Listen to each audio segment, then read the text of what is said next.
Memelihara akuarium laut memerlukan perhatian dan perawatan khusus agar lingkungan laut tetap sehat. Berikut beberapa tips penting. Atau, pilih peralatan yang tepat. Filtrasi. Sump filter adalah sistem filtrasi yang sangat efisien karena menampung lebih banyak media filtrasi dibandingkan filter biasa. Media yang dapat ditambahkan termasuk biobol untuk menumbuhkan bakteri nitrifikasi, karbon aktif untuk menyerap zat kimia berbahaya, dan ceramic rings untuk meningkatkan area permukaan bagi bakteri baik. Sump juga memberikan ruang untuk memasang heater, protein skimmer, dan reactor, misalnya calcium reactor atau phosphate reactor, yang menjaga parameter kimia air tetap stabil. Dengan sump, volume air tambahan meningkatkan stabilitas sistem, sehingga perubahan parameter terjadi lebih lambat. Protein skimmer sangat penting karena menghilangkan protein dan bahan organik dari air sebelum bahan tersebut terurai menjadi amonia dan nitrat. Ini sangat membantu mencegah masalah kualitas air.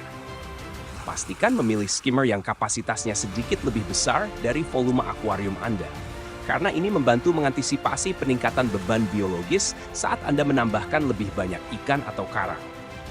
Misalnya, jika akuarium Anda memiliki volume 100 liter, gunakan protein skimmer yang dapat menangani sekitar 150 liter. Pompa powerhead. Pompa powerhead digunakan untuk menciptakan sirkulasi air yang baik di dalam akuarium. Sirkulasi yang baik membantu mencegah terbentuknya dead spots, area tanpa aliran air, di mana detritus atau kotoran dapat menumpuk.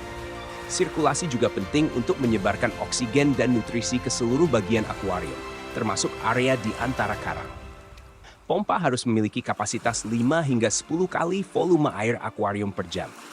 Misalnya, untuk akuarium 100 liter, Anda memerlukan pompa dengan output 500.000 liter per jam. Wave maker. Wave maker sangat penting dalam menciptakan arus air yang alami dan bergelombang, meniru kondisi laut sebenarnya.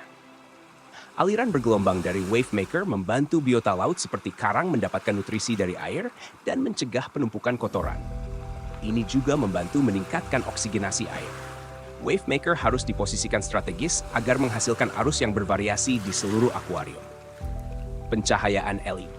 Pencahayaan adalah salah satu komponen kunci dalam memelihara akuarium laut, terutama jika Anda memelihara karang.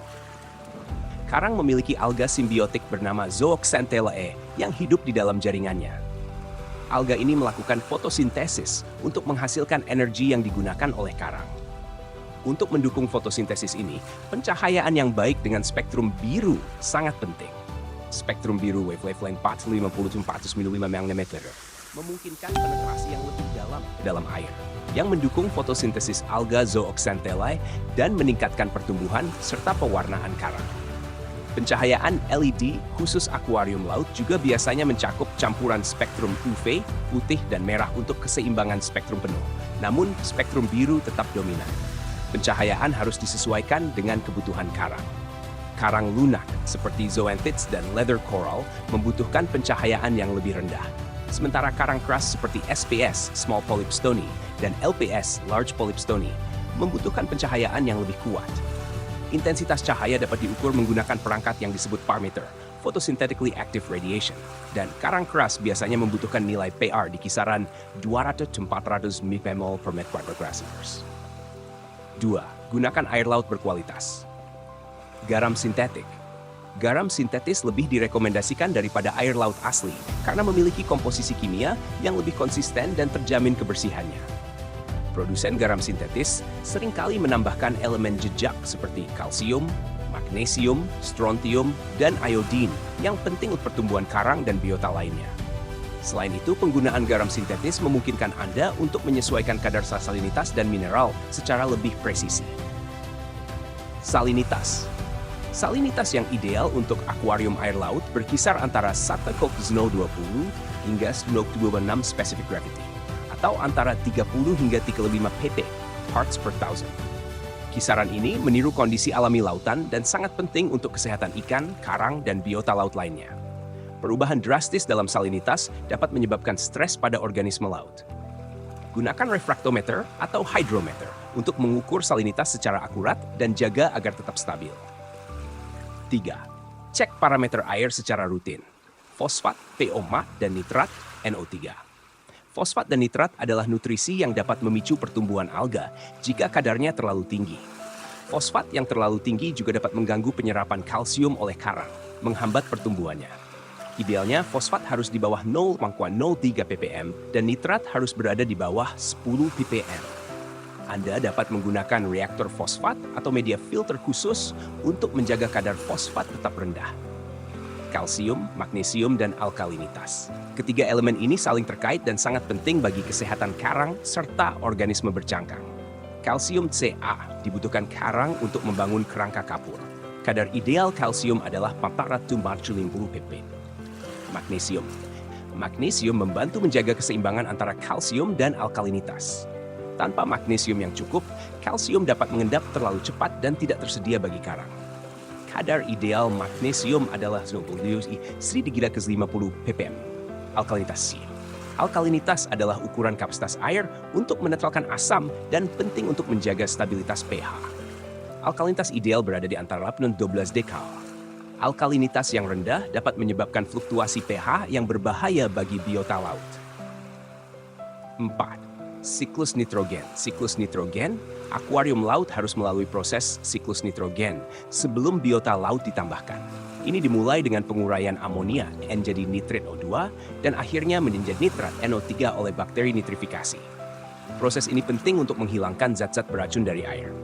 Gunakan live rock atau produk bakteri nitrifikasi untuk mempercepat proses ini. Selama siklus, lakukan tes rutin untuk memastikan amonia dan nitrit mencapai 0 pm sebelum menambahkan ikan atau karang. 5. Pilih ikan dan karang yang cocok. Spesies yang sesuai. Pilih ikan dan karang yang cocok untuk pemula, seperti clownfish, goby, atau damselfish, serta karang lunak seperti zoanthids atau leathers. Jenis ini lebih tahan terhadap perubahan kondisi air. Hindari spesies yang sensitif seperti Mandarin dragonet atau SPS coral jika Anda baru memulai. Hindari overpopulasi. Jangan menambahkan terlalu banyak ikan sekaligus karena ini dapat mengganggu keseimbangan biologis dalam akuarium. Umumnya, disarankan untuk menambahkan ikan satu persatu dengan jeda beberapa minggu untuk memungkinkan sistem filtrasi menyesuaikan diri. Jaga kebersihan akuarium.